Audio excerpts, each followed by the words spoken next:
Okay, have we got time for another question? Oh, yes, okay. Another question, anybody? This is your one and only chance. One back here, oh, back there. I lived here back in the 70s, and if I'm not mistaken, were you involved with Andy Williams at that time with his label? Excellent question. Severely. Were you involved with Andy Williams? Of all the people, let's see, there's Mrs. Miller, the band, Andy Williams, Don Ho, Don Ho, Waylon Jennings, and Andy Williams. You were very David fond of Cassidy. David Cassidy.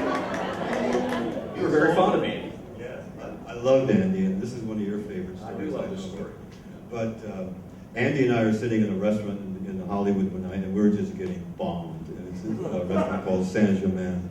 And anytime I'd go someplace with Andy, he would do something like, everybody go, wow, there's Andy Williams, you know, apple pie. And anyway, so he says, somebody comes over and says to me, he said, aren't you going to the concert tomorrow night? I said, what concert? He said, Bangladesh. I said, I didn't even think about it. And Andy said, get us tickets. And so I said, okay, I'll get up. And I had all the Beatles phone numbers, the managers, I have everybody's number. I couldn't get a hold of George, Paul, I couldn't get a hold of anybody, Alan Klein, no one. And I tried for 15 minutes on the phone in the bathroom. So I come back to the table and I said, I'm sorry, I can't get tickets. And Andy said, okay, I'll take care of it now. Oh yeah. He comes back in 5 minutes, he said, I got 4 great tickets to Madison Square Garden. I said, no, wait a minute, how? And what he did is he called Teddy Kennedy. Teddy Kennedy called Charles Bluedorn, who was the President of Gulf and West yeah. owned Madison Square Garden. and Gulf and Western owned Madison Square Garden.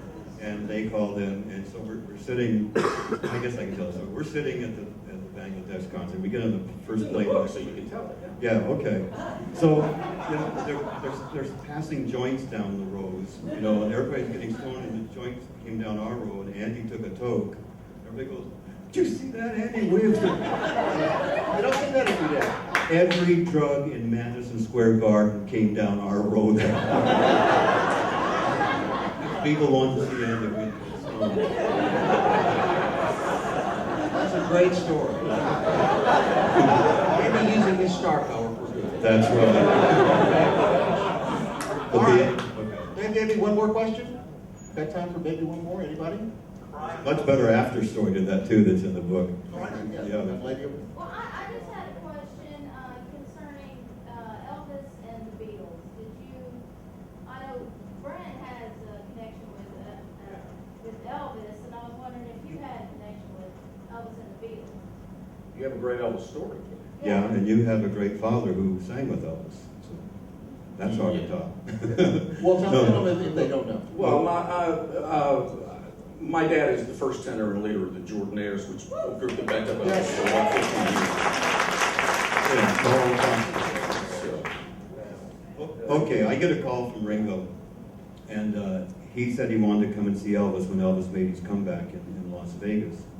And I was vice president of MGM at the time, and MGM, I think it was at the MGM Grand. So I could, you know, get tickets, whatever I wanted. So I go over and set up the rooms and everything like that. And Ringo flies in with Peter Brown. And they get off the plane, and because I didn't want him to get rushed by the crowd, and you can imagine doing this day, I was able just to pull a limo right out to the airplane, we got down, tarmac, drove away.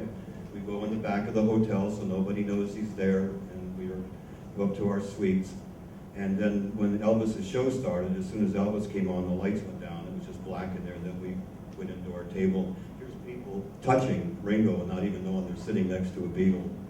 So, I mean, I'm thrilled because I've been with the Beatles. I was going to get to meet Elvis tonight. That's all. You know. Real stars. And so Elvis's last song, he announces that a Beatle is in the audience. And now we almost couldn't get out of there. So we finally get out in the hallway, and Elvis's guy comes down and grabs Ringo and takes Ringo up to Elvis's room. At least Peter Brown and I standing outside this kitchen and looking at each other. So we go back up to the suite, and about an hour later, Ringo goes back to the room. He goes, you know, Elvis said that he just like rubbed it in. Yeah, me and Elvis. Yeah, me and Elvis, you know.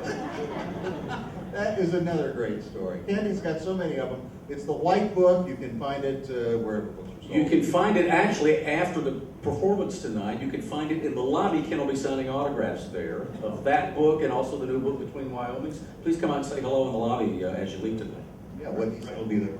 All right. And the most famous person. The most famous person here in the room. But anyway, thank you all very, very much. We've had a great time.